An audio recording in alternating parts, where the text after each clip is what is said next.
That's what I'm looking for, where you start to use these terminology in your everyday speech. In fact, one of your reflective posts could be, you noticed yourself making an observation and drawing an inference. So again, observations are things that you actually perceive or measure directly. An inference is the conclusion that you draw based on observations. So what inference did Butthead make from what he saw in the room? It sucked. That was a value judgment. That's a whole other level. The inference was that they got robbed. Is there any other possible explanation? Get creative. A bird flew through the damn window. Perfect. Inferences are never 100% certain. Never. There's always another possible explanation, no matter how outlandish it might be. We can never be absolutely sure. That's why in criminal justice, isn't it something like beyond a reasonable doubt, or the preponderance of evidence? Because we can never be absolutely 100% certain that so-and-so did it. There's only a percentage of likelihood, 90% certain, 98% certain. That's exactly how meteorologists predict the weather, likelihoods. Okay. Now, just be aware of the difference between these two, and maybe watch yourself as you go through your day-to-day life, making observations and inferences.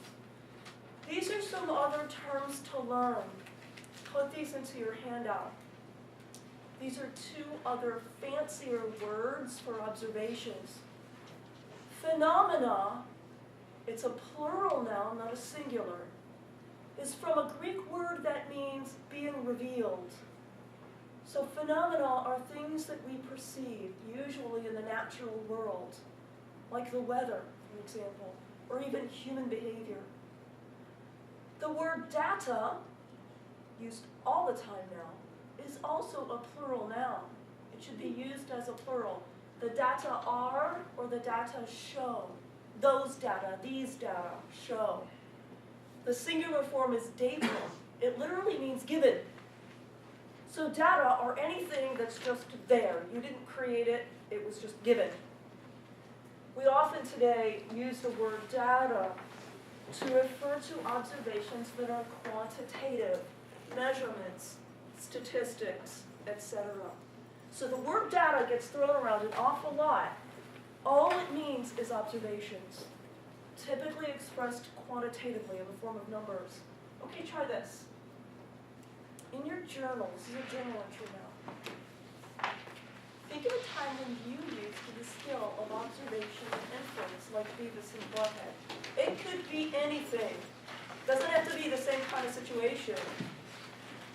But think of a time when you made observations and consciously drew a conclusion on the basis of those observations, even though you weren't there to see what happened. And write about that. Yeah, did you look in here?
to share theirs as an example, maybe to help to jog the thoughts of others?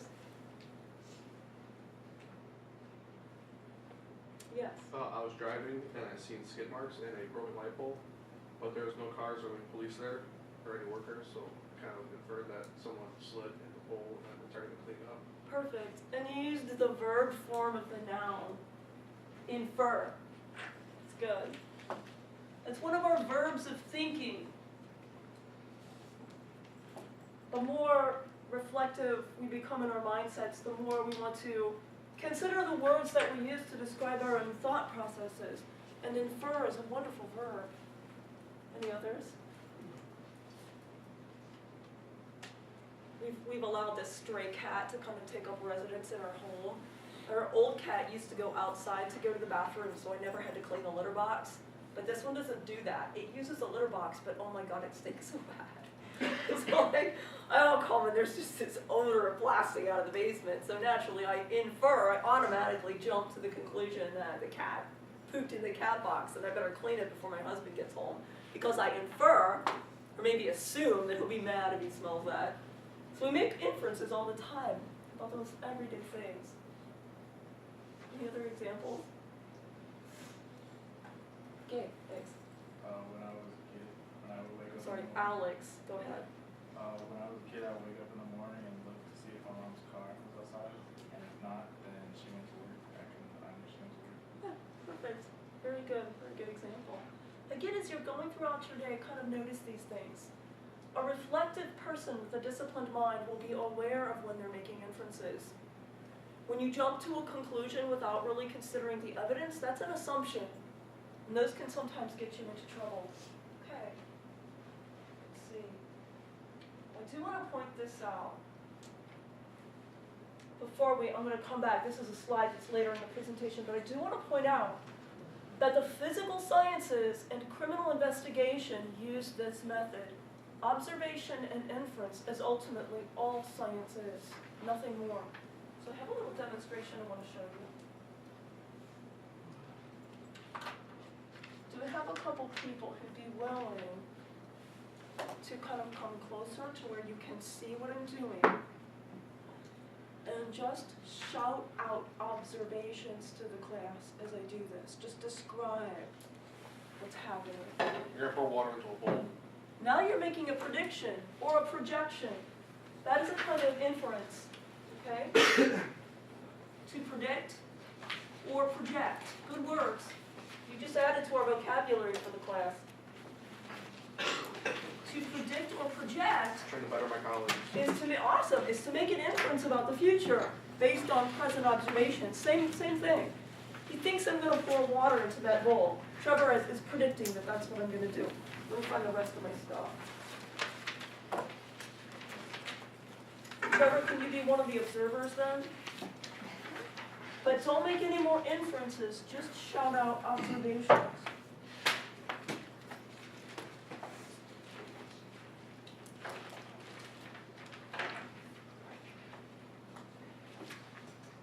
Robert, can you come right in? Yeah, that works.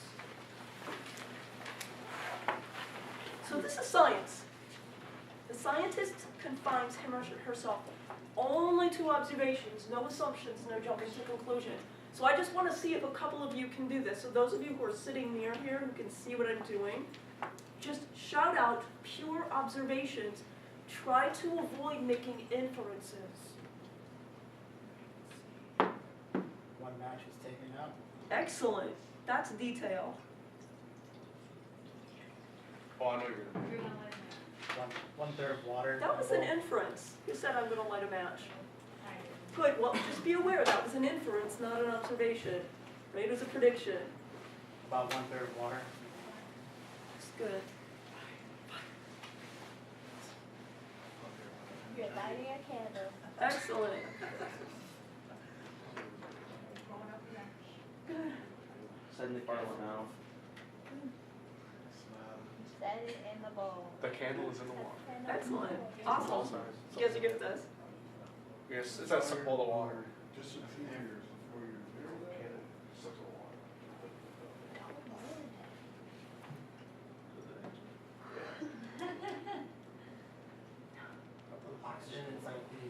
That's an inference. You know why? But the- Excellent. No, that is an observation. No one can see oxygen. The very idea of oxygen is an inference, right? What we can see is the candle going out and the water slowly rising in the cup. But what we infer is something must have disappeared or gone from the air in there, creating a vacuum that sort of pulls the water into the cup, right? So all of science, all of the physical sciences is nothing more than observation and inference. Ask Dr. Lacani, I'm sure he'll back me up. The more sophisticated our equipment becomes, spectrometers and microscopes and telescopes, etc., the more sophisticated our observation becomes, but it's still just observation. The scientist then has to draw conclusions. This is important because the reading that you're doing for seminar this week is a reading of stuff written by the world's first scientists, or I should say, our civilization's first scientists. And what you're going to see them doing is making observations of the natural world and human life and making inferences based on those observations. All sorts of different inferences. Some of them we would consider crazy. But these guys we're reading are at the roots of the physical sciences as we know them today. Good job. So from myth to natural philosophy is kind of the theme for the remainder of today. I promised you guys a break. You've been sitting for half an hour.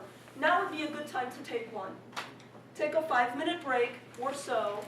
Talk to me if there's anything you have questions about. When we come back, I'll kind of get you into the next seminar reading and talk about those authors in more detail.